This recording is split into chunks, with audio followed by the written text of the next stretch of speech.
Congressman, you mentioned Afghanistan being a major moment where the world saw the United States fall down and maybe show a sign of long-term weakness. You've been trying to get, along with other members of Congress, documents on all the dissent about the president's approach to how we withdrew. Very much like what James Comer is getting with the FBI, you're getting resistance. What will happen in Congress? Will Congress seek a contempt vote there as well?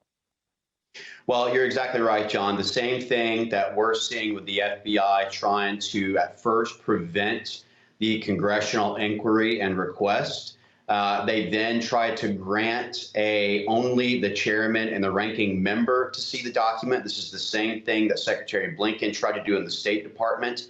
It took us to bring this before the House to say that we will hold Secretary Blinken in contempt, to where he has now enabled us to try and go in and view the dissent cable. Now, here's what's something to key mention here.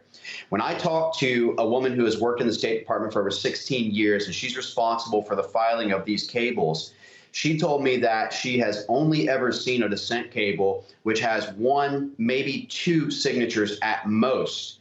This dissent cable, which came out prior to the Afghan botched withdrawal, was signed by 23 diplomats within the State Department warning of the catastrophe that would take place. Now, we were willing to hold them in contempt. I still personally think that this document should be viewed by the 13 Gold Star families, which cost their loved ones their lives. I think that there still needs to be accountability for the State Department, for Secretary Lloyd Austin of the Department of Defense, as well as for others, for this failed withdrawal that abandoned Americans and cost Americans their lives. And I think that Congress needs to stop talking about being the majority and start acting like the majority by holding people's feet to the fire and getting accountability on this failed regime.